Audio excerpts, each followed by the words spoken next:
Olá pessoal, tudo bem? Aqui é Fábio Osterman e hoje eu começo aquela série de vídeos que eu havia prometido no meu canal semana passada, falando sobre as ideias da liberdade, sobre política, sobre economia, e meu compromisso é fazer pelo menos um vídeo por semana, mas eu preciso da ajuda de vocês. Em primeiro lugar, para contar com a compreensão de vocês para o fato de que eu vou estabelecer até o final do ano uma meta de pelo menos 40 vídeos. A gente tem aí basicamente 40 semanas até o final do ano, 42 na verdade, para ser mais exato. E como eu já sei que eu não vou conseguir manter a assiduidade por questões até tecnológicas, de ter um vídeo toda semana, eu quero garantir que eu tenha pelo menos em média um vídeo por semana. Então, 40 vídeos até o final do ano. Esse é meu compromisso. Em segundo lugar, quero contar com a ajuda de vocês, colaborando com ideias, pautas, sugestões de temas, comentando aí nos comentários do vídeo sobre temas que vocês gostariam de ver abordados por aqui, perguntas que vocês gostariam de ver respondidas, para que a gente possa fazer disso aqui um exercício produtivo para mim, que já é o natural. Só a possibilidade de eu estar falando para a câmera mesmo, que ninguém fosse ver, já é um exercício importantíssimo para mim de estar verbalizando ideias, estar pensando em argumentos, estar pensando na forma mais sucinta e objetiva de apresentar os argumentos. Enfim, e espero que seja produtivo para vocês também. Minha ideia é fazer vídeos curtos, não passando aí de 10, 15 minutos, para que possa também, enfim, eu pessoalmente não gosto de ver vídeos muito longos, né? Então eu tendo a acreditar que vocês também, em geral, não gostam de vídeos muito longos. Então eu vou tentar ser sempre objetivo, correndo o risco até de soar superficial, mas vou tentar dar indicações de bibliografia para tentar suprir essa superficialidade a qual a lógica das redes sociais acaba nos forçando, né? No vídeo de hoje eu quero falar sobre um assunto muito importante que acaba sendo muito relegado pelas pessoas que buscam comunicar as ideias da liberdade, que é como melhor convencer as pessoas das nossas ideias, das ideias liberais, libertárias. Então, queria abordar basicamente 8 pontos, 8 dicas para fazer com que a liberdade vença de forma mais efetiva. Eu não vou falar sobre os argumentos, tipo assim, por que o livre mercado é superior, por que é importante o direito de propriedade, por que a liberdade individual é um imperativo moral, etc. Não. Vou falar sobre pequenos ajustes de conduta que a minha experiência, mais que eu não seja, enfim, não sou o melhor divulgador da face da terra, não sou a pessoa mais experiente, mas eu já estou aí nessa estrada há uns bons 10 anos, desde que eu criei o primeiro grupo de estudos na minha faculdade e comecei a enfrentar no dia a dia os desafios de comunicar as ideias da liberdade de forma mais efetiva. Então, acho que eu posso dizer que eu aprendi uma outra coisa nisso aí e queria compartilhar com vocês. Se tiverem mais pontos que vocês acham relevantes, comentem aí e a gente pode até de repente fazer uma segunda versão discutindo eles. Em primeiro lugar, motivem-se, ou seja, estejam motivados, porque a motivação pessoal de vocês vai ser o grande vetor de inspiração de outros. É importante que vocês entendam que isso que vocês fazem não é só um bem para a coletividade, mas um bem para vocês mesmos. De divulgar as ideias nas quais vocês acreditam, de divulgar as ideias que vocês sabem e entendem por A mais B, que vão levar todo o redor a ser melhor, a ser mais próspero, a ser mais feliz, efetivamente. E se vocês entendem que as ideias da liberdade são as ideias mais adequadas, eu tenho certeza que vocês vão se sentir como eu. Vocês vão pensar, olha, eu não vou conseguir ser feliz se eu não focar o máximo possível de recursos que eu posso na minha vida na defesa dessas ideias. Porque caso contrário, eu vou ser uma pessoa frustrada. Eu vou ser uma pessoa que vai olhar para trás e vai perceber que, poxa, eu podia ter feito alguma coisa para, no lugar, no ambiente, no país, no estado, na cidade, no bairro, onde vivem as pessoas com as quais eu me importo, eu poderia ter feito alguma coisa para mudar o clima de ideias, para mudar as instituições, para tornar o país, o estado, o município um lugar melhor, mas não fiz. Eu não quero ter essa percepção no futuro. E tenho certeza que muitos de vocês também são movidos por isso. Então, vamos lá, vamos se motivar e ir para a luta. Em segundo lugar, é importantíssimo que a gente mantenha uma percepção otimista dos fatos. E não é muito difícil, por mais que eventualmente os fatos do dia acabem impactando a nossa moral, nos deixando para baixo, nos fazendo acreditar que não existe saída para o Brasil, para o Rio Grande do Sul, para Porto Alegre, existe.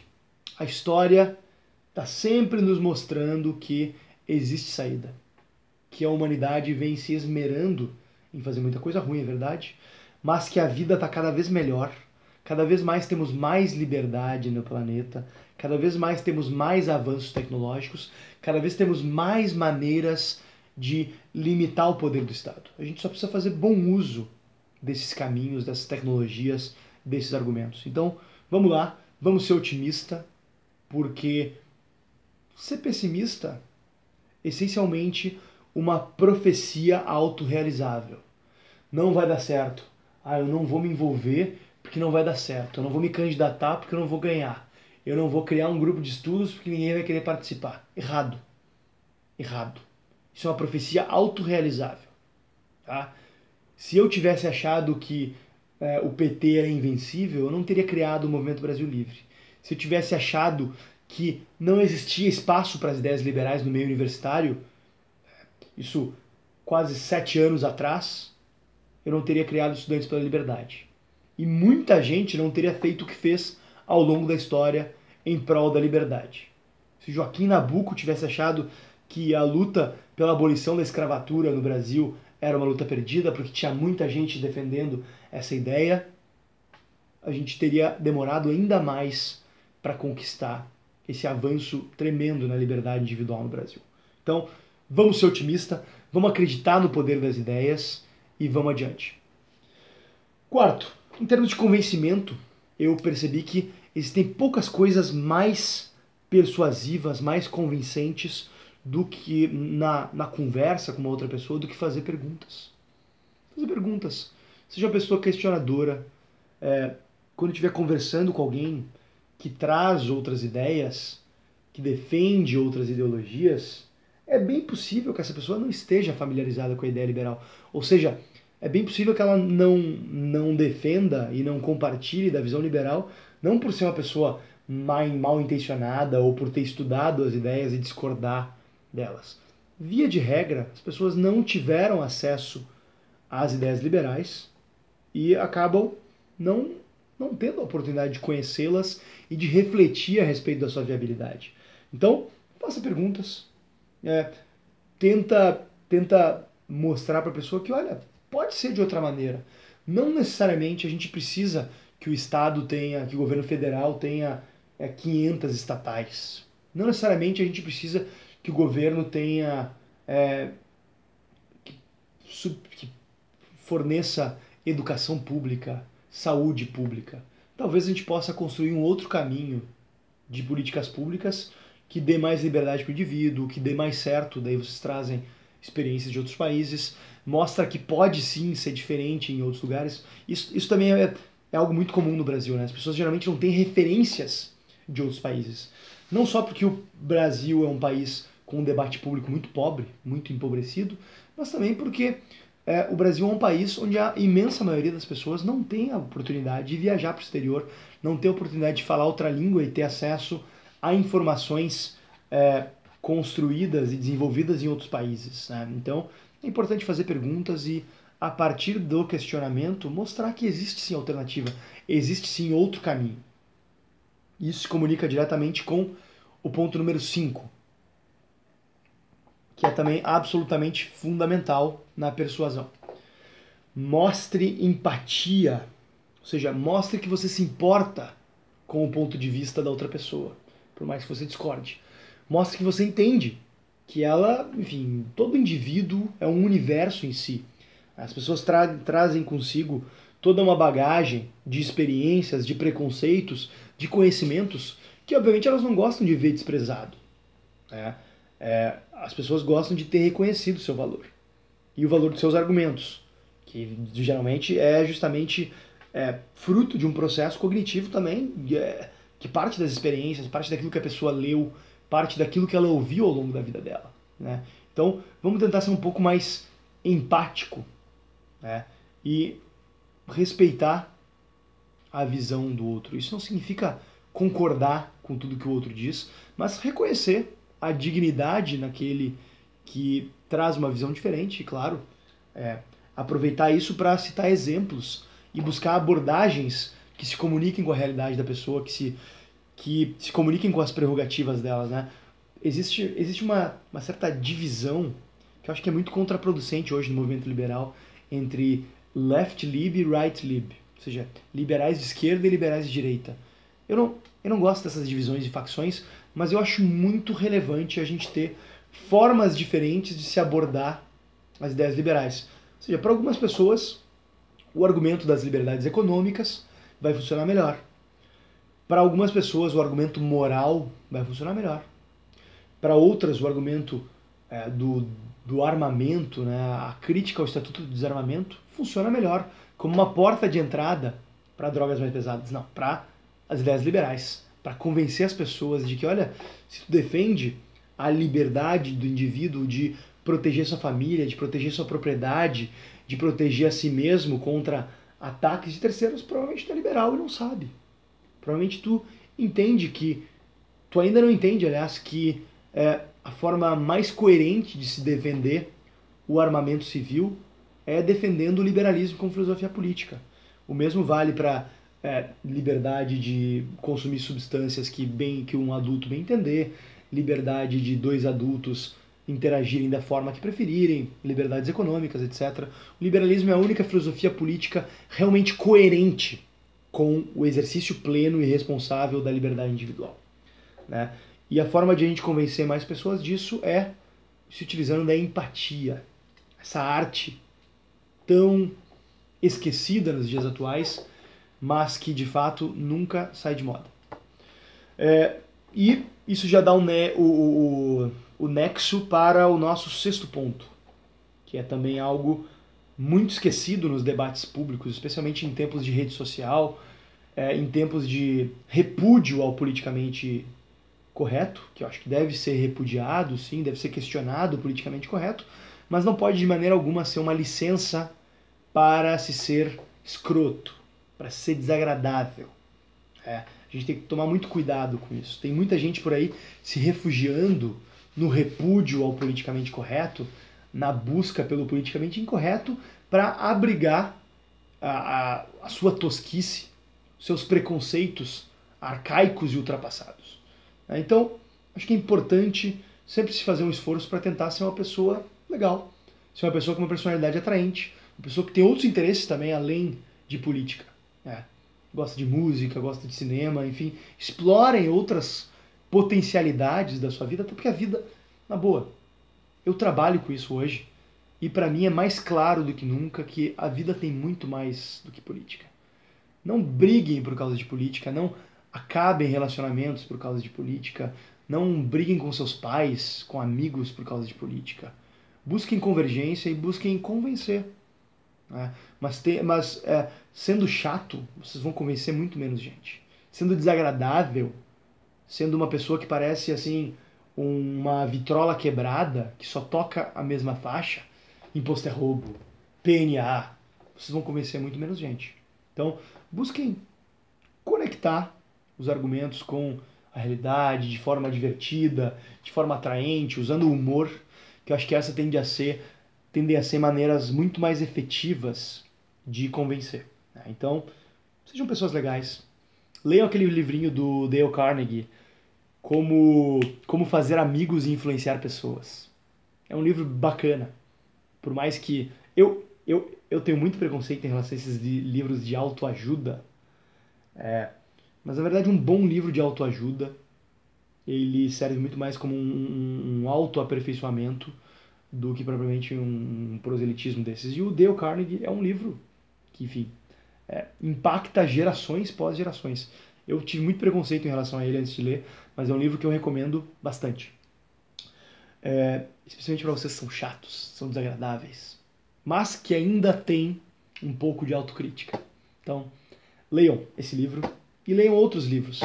Eu acho que é importante na vida de uma pessoa ela buscar ser uma pessoa melhor.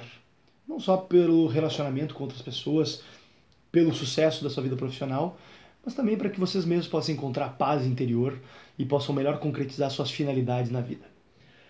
Sétimo ponto, busquem fazer aliados mais do que fazer inimigos. Por mais que faça bem a gente encontrar pessoas que pensam igual a gente e muitas vezes repudiar pessoas que pensam diferente, acho que é importante que a gente lembre que nem todo aquele que discorda de nós é um inimigo.